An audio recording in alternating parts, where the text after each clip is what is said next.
ಸರಿ ಮಾಡ್ತಿದ್ದೆ ನೀಮ್ ಆಯಿಲು ಇದ್ರ ಜೊತೆ ಆದರೆ ಸ್ವಲ್ಪ ಈ ಟಾಟಾ ಪ್ರಾಡಕ್ಟು ಸಾಲಿಬರ್ ಅಂತ ಮೈಕ್ರೋನ್ಯೂಟ್ರಿಯೆಂಟ್ ಫರ್ಟಿಲೈಸರ್ ಲೈಕ್ ಬೋರಾನ್ 20% ಇರುತ್ತೆ. ಈ ಮಳೆಗಾಲದಲ್ಲಿ ಇವೆರಡು ಜೊತೆ ಮಿಕ್ಸ್ ಮಾಡಿ ಹೊಡೆದ್ರೆ ನಿಮಗೆ ತೆಂಗಿನ ಗಿಡಕ್ಕೆ ಚೆನ್ನಾಗಿ ಎಳ್ನೀರು ಕಾಯಿಗಳೆಲ್ಲ ಕೂತ್ಕೊಳ್ಳುತ್ತೆ. ಸೊ ಇವತ್ತು ಇದನ್ನು ಆ್ಯಡ್ ಮಾಡ್ತಾಯಿದ್ದೀನಿ ನಾನು. ಇದು 40 ml ಅಷ್ಟು ತೊಗೋಬೇಕು ಒಂದು ಕ್ಯಾನ್ಗೆ. ಈ ಥರ ಒಂದು ಪವರ್ ಸ್ಪ್ರೇ ಟ್ಯಾಂಕ್ಗೆ 40 ml ಅಷ್ಟು ಇದನ್ನು ಆ್ಯಡ್ ಮಾಡ್ಕೋಬೇಕು. ಸೊ ಅದನ್ನು ಆ್ಯಡ್ ಮಾಡ್ತಾಯಿದ್ದೀನಿ. ಸರಿ ಮಾಡ್ತಿದ್ದೆ 40 ml ಅಷ್ಟು ನೋಡಿ ಇಷ್ಟು ಹಾಕ್ಕೊಂಡಿದ್ದೀನಿ. ಕಾಣಿಸ್ತಾ ಇದೆಯಲ್ವಾ?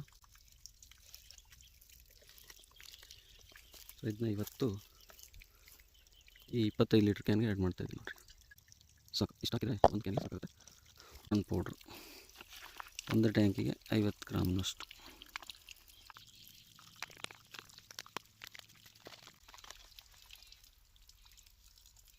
ಇಷ್ಟು ಹಾಕೊಂಡ್ರೆ ಸಾಕು ಒಂದು ಗಿಡಕ್ಕೆ.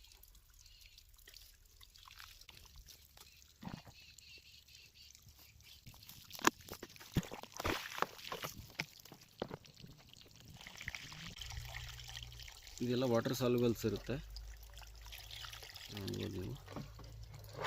ಸೊ ಇಲ್ಲಿ ಸಹ ನಮ್ಮ ಪುನೀತ್ ರಾಜ್ಕುಮಾರ್ ಆ್ಯಡ್ ಆಗಿದ್ದಾರೆ. ಓಕೆ, ಇವತ್ತು ಸ್ಪ್ರೇ ಮಾಡೋಣ. ಆಲ್ಮೋಸ್ಟ್ ಫುಲ್ ಆಯಿತು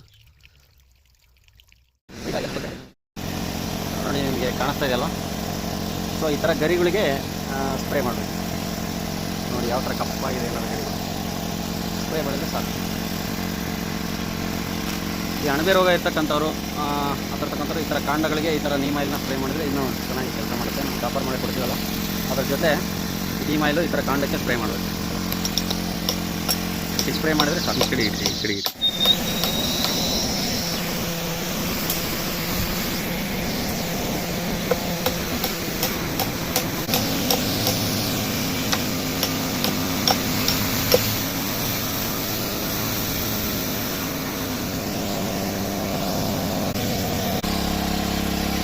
ಸ್ಪ್ರೇ ಮಾಡಿರೋದನ್ನ ನಿಮಗೆ ನೆಕ್ಸ್ಟ್ ವಿಡಿಯೋದಲ್ಲಿ ಅಪ್ಡೇಟ್ ಮಾಡ್ತೀನಿ, ಇದು ಯಾವ ಥರ ಹೋಗಿದೆ ಅಂತ ಹೇಳ್ಬಿಟ್ಟು.